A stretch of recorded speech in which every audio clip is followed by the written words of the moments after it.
안녕하세요. 온라인 판매 초보자, 유통 초보자, 예비 창업자들에게 최신 실전 정보와 노하우를 알려드리는 온라인 판매 사관학교 대표 윤호연입니다. 자, 브랜드 업체가 고민해야 할 게 있죠. 바로 D2C로 직접 소비자한테 직접 판매할 것인지, 아니면 유통 라인을 구축할지, 아니면 둘 다 할지 고민하게 될 수밖에 없습니다. 근데 나 혼자 판매하는 거는 한계가 있기 때문에 보통은 유통 라인을 구축하게 되죠. 나 혼자 팔면은 100개밖에 못 팔지만 유통 라인, 도매 밴더 총판을 이용하면 1만 개도 팔 수가 있어요. 다만 가격 준수, 유통 수수료 및 유통 라인 관리에 애로사항이 있죠. 근데 이런 하위 유통 조직을 이용하면 내 상품을 온라인상에 쉽게 도배할 수 있어요. 관련 키워드 컨텐츠들도 자동으로 생성되겠죠. 그래서 정말 큰 회사들은 보통 직접 판매도 하지만 하부 유통 조직을 잘 활용해서 판매를 합니다. 어떤 브랜드의 성장 단계에서 일정 수준까지는 내가 얼마나 잘 판매하느냐가 중요하지만 브랜드가 일정 수준을 넘어가면 그때는 유통 라인을 얼마나 잘 세팅하고 관리하느냐가 중요하죠. 진정한 빅 브랜드로 가기 위한 필수 요소입니다. 자, 그럼 도매에 대해서 좀 알아볼게요. 도매 업체는 아무나 돈만 주면은 팔게 되죠. 근데 이런 도매 업체를 이용했을 때는 문제가 뭐냐? 구매자에 대한 통제력이 없어요. 상품에 대한 가격 관리가 안 됩니다. 도매꽃 같은 이런 도매 사이트에 올려놓으면 판매자가 어떻게 하든 그거는 통제할 수가 없는 거죠. 도매 시장에 넣어도 마찬가지고요. 그래서 장기적으로 브랜드를 관리하면서 운영할 상품은 도매를 주면 안 됩니다. 벤더를 운영해야죠. 벤더. 가령 도매로 구입한 소매 판매자가 잘 안 팔려서 잔여 재고를 처분할 목적으로 땡처리하게 되면 브랜드 가치도 덩달아 하락할 우려가 있죠.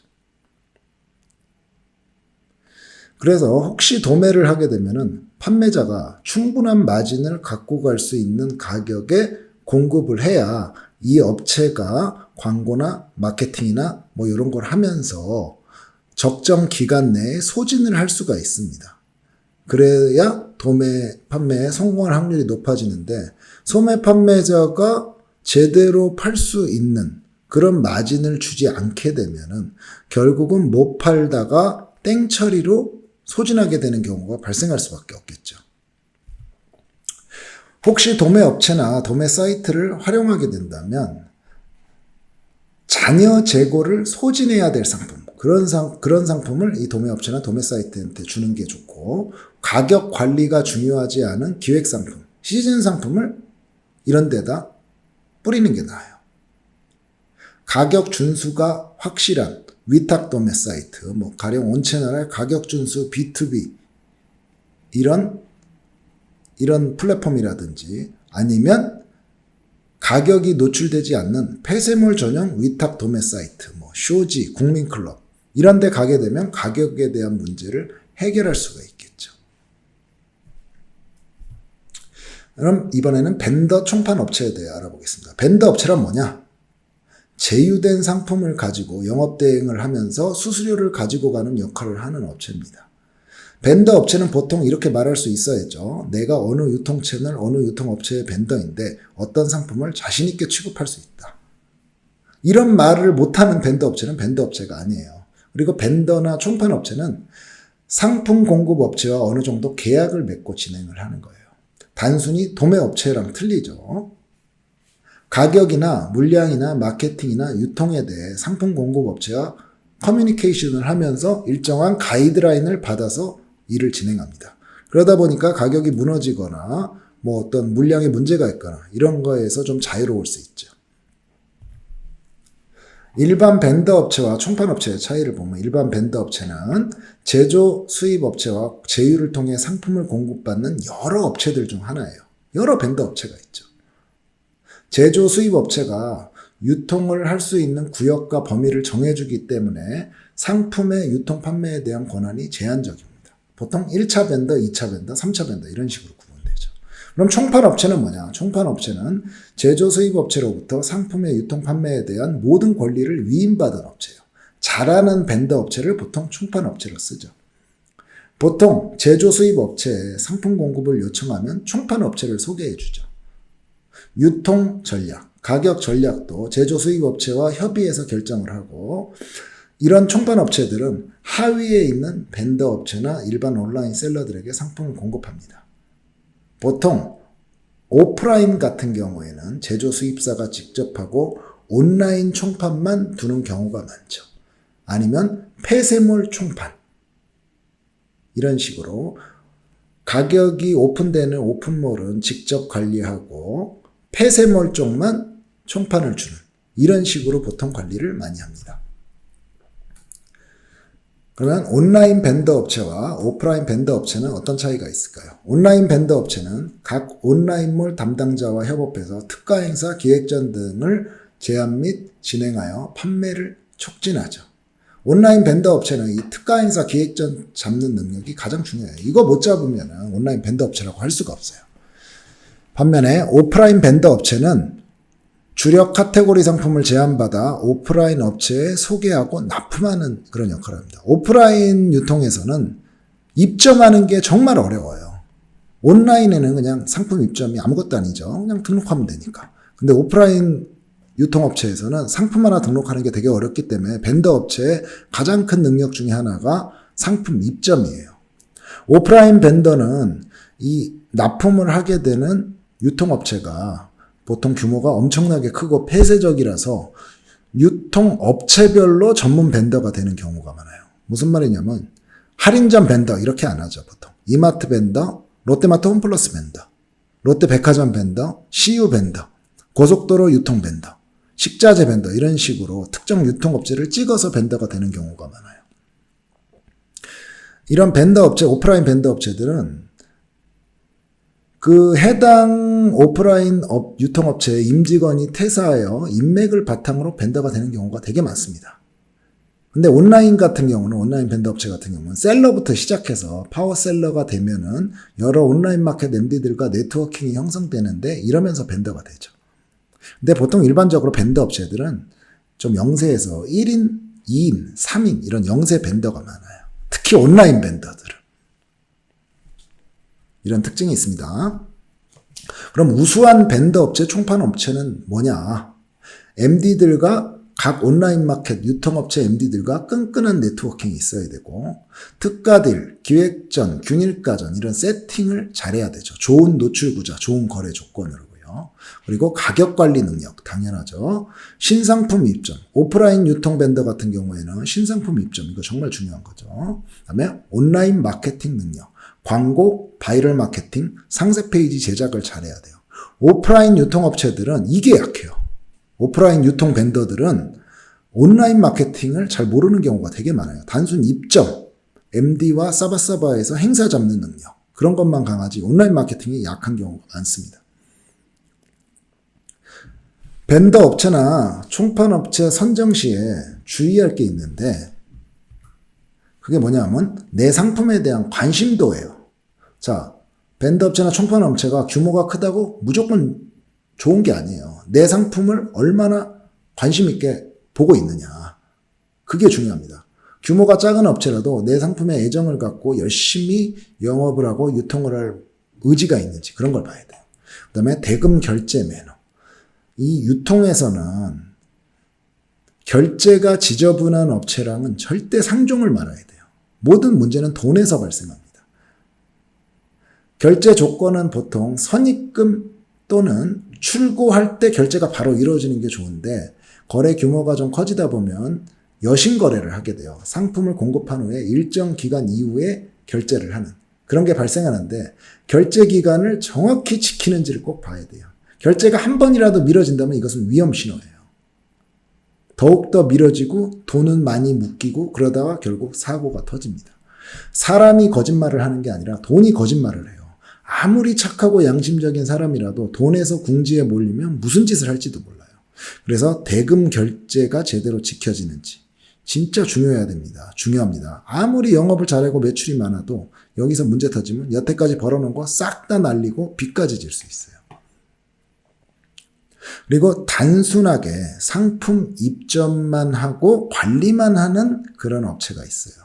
특히 오프라인 벤더 총판 업체에서 이런 경우가 많은데, 이런 걸 시키려면은, 이런 벤더 총판을 제대로 역할을 할 수 있게 우리가 해주려면은 벤더 총판 업체에 일정 수준 이상의 마진을 줘야 돼요. 그래야 그 마진을 갖고 광고도 진행하고 마케팅도 진행하고 딜 기획전도 하는데, 만약에 마진 구조를 충분히 안 주면 그냥 단순히 등록밖에 못 하는 거예요. 근데 이런 업체가 있어요. 광고 마케팅을 할 줄 몰라서 단순 입점 및 상품 관리만 하는 업체가 있는데, 이런 업체는 거래하면 안 되죠. 벤더 업체나 총판 업체로 거래하면 안 되는 거죠. 특히 오프라인 벤더 업체 중에 이런 업체가 많습니다. 인맥으로만 뭘 해보려는 업체. 그건 좋은 벤더 총판이라고 할 수 없어요. 그리고 다음에, 많이 팔기만 하면 좋다? 벤더 업체, 총판 업체가 많이 팔기만 하면 좋을까요? 벤더나 총판은 단기 매출을 추구해요. 가격 준수 이런 거 물론 하죠. 근데 이런 거 다 무시하고 무조건 매출을 올리기 위한 행사, 그리고 하부 조직의 판매를 진행하려고 해요. 왜냐면 매출이 제일 중요하거든요. 근데 그러다가 가격 관리가 안 되면서 B급, 저가, 행사 전용 상품이라는 최악의 브랜딩이 내 상품에 굳어질 수 있어요. 나중에 수습도 안 됩니다. 가격이 완전히 망가져서. 주의해야 돼요, 이거. 벤더 업체 선정할 때, 총판 업체. 그래서 항상 관리를 해야 돼요. 이 벤더 업체, 총판 업체가 지금 어느 유통업체에, 어느 유통 채널에서 어떻게 하고 있는지. 그걸 항상 모니터링 해야 돼요. 가격은 어떻게 유지되고 있고. 그냥 잘하겠지 하고 맡겨놓으면 나중에 정말 큰일 납니다. 그리고 벤더나 총판을 주기 전에 내 상품의 브랜드명으로 기본적인 네이버 브랜딩 및 SNS 브랜딩을 해 놓아야 벤더랑 총판과 처음 협상할 때 유리해요. 가령 그런 기본적인 네이버 브랜딩 및 SNS 브랜딩이 안 돼 있으면 벤더나 총판 입장에선 이걸 내가 해야 된다는 그런 부담감이 있잖아요. 그러다 보면 협상할 때 조건이 안 좋아집니다. 내가 직접 해놓고 그 다음에 벤더 총판이랑 협상을 하면서 내가 이미 기본적인 브랜딩을 다 해놨기 때문에 당신이 잘할 수 있는 그런 영역에서 활동을 하시면 된다. 이런 식으로 협상을 해야 좋은 조건을 끌어낼 수가 있습니다. 그럼 어떤 상황에서 벤더 총판을 줘야 될까요? 내가 직접 하는 것이 다 가능하다면 굳이 벤더 도매 시스템을 운영할 필요가 없죠. 총판 시스템도 운영할 거 없고. 근데 가령 마케팅, 영업 자금, 인원 등의 능력이 부족할 때, 그리고 내가 직접 입점 및 운영하기 어려운 판매 채널, 이런 데 같은 경우 가령 특판이라든지 복지몰, 폐쇄몰, 고속도로 유통, 사후 면세점, SNS 공동구매, 오프라인 유통 채널, 이런 데는 이제 벤더 총판을 주는 게 좋죠. 근데 보통 주력으로 운영할 유통 채널은 직접 하고 비주력 유통 채널은 벤더나 도매를 활용하는 것이 맞는데 현실에서는 반대로 하는 업체들이 많이 있어요. 주력 채널을 벤더 총판을 주고 비주력을 내가 해보려는. 그렇게 하면 안 되죠. 주력을 내가 직접 하고 비주력을 벤더 도매 주는 게 맞습니다. 그리고 또 벤더 총판을 줘야 될 때가 나보다 훨씬 잘 팔고 내 상품에 관심이 많은 벤더 총판을 만난 경우. 이런 경우에는 한번 줘보는 것도 괜찮죠. 물론 한 3달, 6달 줘보고 안 되면 계약 끊으면 되니까요. 벤더를 잘 알게 되면 각 쇼핑몰별 SEO, 최적화나 상위 노출, 광고, 바이럴 마케팅에 대한 의존도가 크게 줄어들게 돼요. 왜냐하면 벤더나 총판을 통해서 유통을 하게 되면 아까와 같은 그런 광고, 마케팅을 안 해도 매출이나 이익이 많이 발생할 수 있습니다. 대신 관리를 잘해야 되죠. 그래서 여하튼 내가 잘 모르는 분야는 그 분야의 전문 벤더들과 협업하는 게 가장 효과가 좋아요. 또 하나, 특정 상황에서만 벤더를 활용하는 방법이 있어요. 뭐냐, 가령 내가 팀원 특가딜을 하고 싶은데 계속 MD랑 제대로 안 되는 거예요. 그런 경우에는 딱 한 번만 팀원 벤더에게 일정 수수료를 주고 진행을 해보는 거예요. 그래서 잘 되면 계속 하는 거고 안 되면 마는 거고. 그 다음에 카카오에 메인 톡딜이 있어요. 일반 톡딜은 누구나 잡을 수 있지만 메인 톡딜은 쉽지 않거든요. 그래서 그게 메인 톡딜이 잘 안 잡히면 일회성으로 카카오 벤더에게 수수료 주고 진행해보는 것도 방법이죠. 또한 추석이나 구정 같은 명절 시즌에 특판이 되게 센데 그때만 특판 벤더를 활용하는 거예요. 뭐 5월 노동자의 날, 어린이날, 스승의 날 이때도 벤더가 많이 필요하고 기업 특판 그런 거 할 때만 딱 특정 시즌에만 벤더를 준다든지 이런 식으로 어떤 특정한 상황에서만 벤더를 활용하는 것도 하나의 방법이죠. 가령 현대자동차 울산 공장에 명절 선물을 한다든지 아니면 노동자의 날에 선물을 한다든지 그때 그 특판을 내가 잡고 싶으면 내가 직접 잡을 수 있을까요? 못 잡죠. 그럴 때는 현대자동차 울산 거기를 잘 아는 벤더한테 주는 게 가장 효과적이죠. 수수료를 주더라도. 자, 온라인 벤더 업체 관리 방식에 대해 좀 알아보겠습니다. 자, 오프라인 유통에 기반이 잘 잡혀 있고 규모가 큰 회사들은 온라인 벤더 업체들을 효율적으로 통제하려고 일정 기준을 가지고 관리를 하는데 보통 이 세 가지 방식으로 관리를 합니다. 첫째, 유통 채널별로 벤더를 나누는 거예요. 오픈마켓, 종합물, 소셜커머스, 공동구매 같이 유통 채널별로 벤더 업체를 지정하는 방식이 있습니다. 두 번째는 상품군별로. 이건 상품이 몇 개 있어야 되죠. A 상품군, B 상품군, C 상품군 나눠서 각자 벤더를 주는 거예요. 그다음에 마지막은 자율 경쟁 방식이에요. 대기업들이 주로 하는 방식인데 유통 채널별, 상품군별 벤더 업체를 정하지 않고 벤더 업체들끼리 무한 경쟁을 시키는 거예요.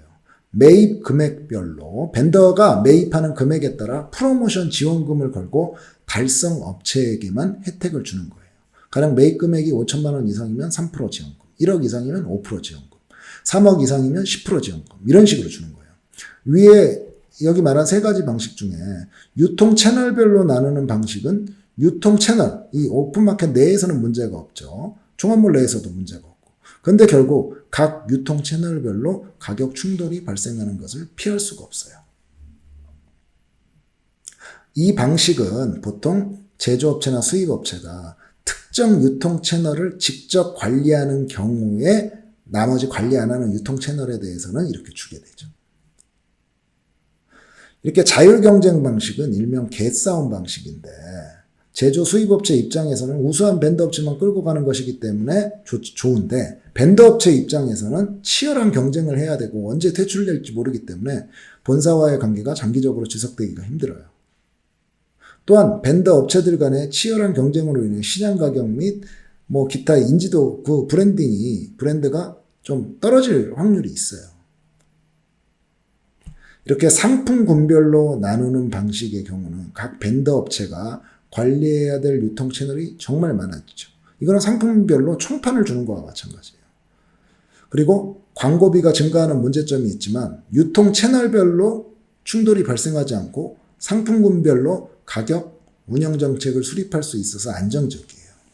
이 세 가지 방법 모두 나름 장단점이 있기 때문에 각자의 상황에 맞게 벤더 업체 관리 방식을 결정하면 돼요. 근데 채널별로, 상품군별로 복수 벤더를 운영할 때는 이게 복수 벤더죠. 여러 문제가 발생할 확률이 높아요. 가격이나 행사나 재고나 이런 거에 있어서 문제가 발생하기 때문에 각 상품별로 총판을 주는 게 사실 괜찮습니다. 그럼 이런 벤더 업체, 총판 업체를 어디서 찾을 수 있을까요?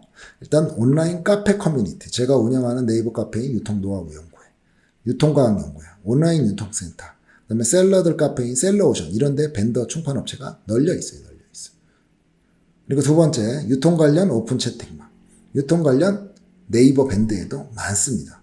그리고 벤더 총판이 아니라 리셀러, 정말 잘 파는 리셀러를 찾아내는 방법이 있어요. 어떻게 하냐면 네이버 쇼핑에서 내 상품 관련 키워드로 1페이지에 있는 최상단의 판매자를 보는 거예요. 그게 벤더일 수도 있고 파워셀러일 수도 있죠. 근데 이런 사람들은 내 상품을 아주 잘 판매해 줄 확률도 있어요. 이미 잘 팔고 있다는 것을 증명을 했잖아요. 대표 키워드 1페이지에 1, 2, 3등에 노출돼 있으니까. 이런 업체들한테 위탁이나 사입으로 공급 제한을 하는 거예요. 그러면 그 사람은 원래 잘 파는 사람이기 때문에 내 상품도 아주 잘 팔아낼 확률이 높은 거죠. 네이버 쇼핑도 되고 G마켓도 되고 11번가도 됩니다. 11번가 대표 키워드, 내 상품에 관련된 대표 키워드의 1, 2, 3, 4, 5등. 그런 사람들한테 상품을 공급하면 잘 팔 수 있는 확률이 훨씬 높겠죠. 카페 커뮤니티.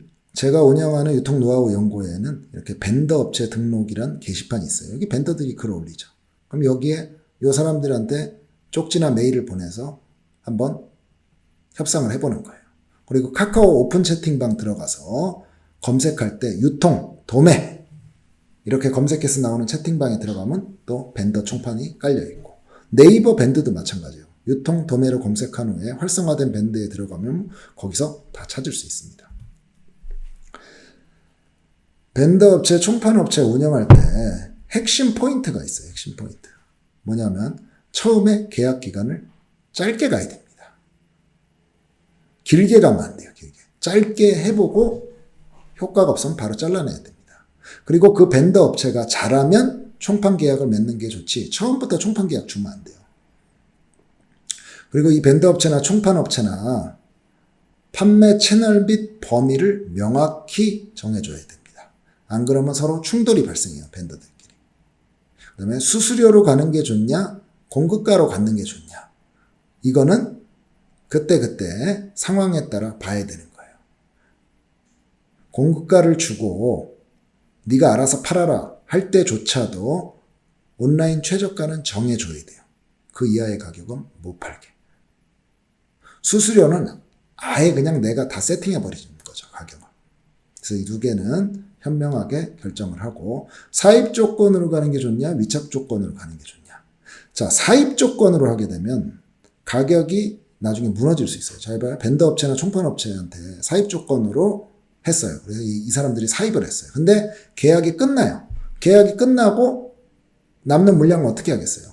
물론 자기 손해 안 보려고 이렇게 최대한 노력하면서 팔겠지만 결국 이걸 떨어내야 될 시점이 오면은 땡처리로 날려버리는 거예요.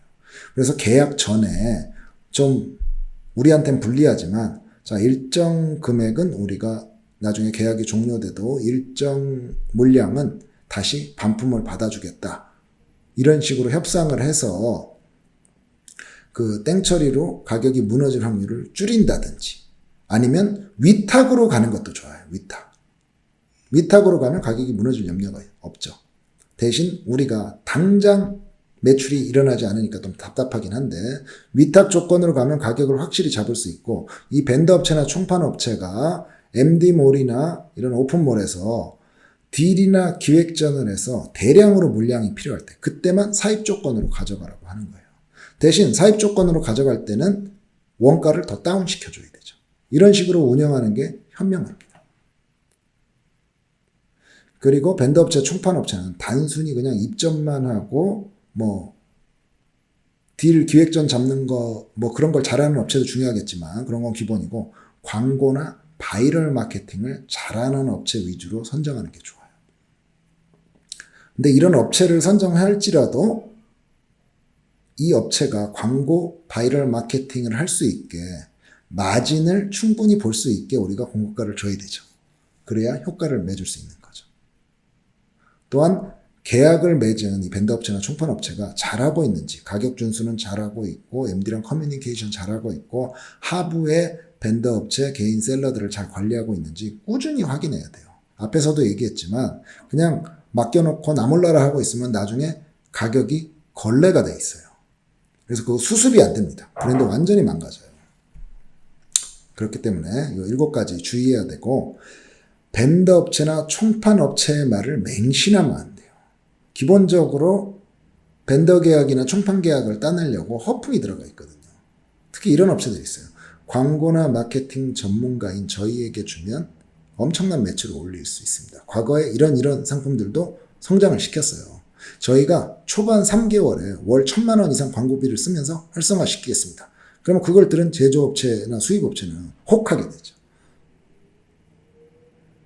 그래서 계약을 하게 되는데 진짜 처음에는 광고나 마케팅비를 써요. 1,000만 원 이상씩. 쓰면서 이제 매출도 많이 나오는데 좀 시간이 가면 이제 이런 얘기가 나올 수 있죠. 아, 광고비가 너무 부담되니까 한 30%만 부담해달라. 좀 더 지나면 50% 부담해달라. 또는 공급가를 더 낮춰달라. 이러면서 대금 결제도 미뤄지고 어쩌고 매출도 줄어들고 하면서 결국은 안 좋은 결말을 맺는 경우가 많은데, 이때 내가 돈이 많이 물려있는 경우가 있어요. 벤더나 총판에 받을 돈이. 그렇게 되면 돌이킬 수 없는 그런 손실을 볼 수가 있습니다.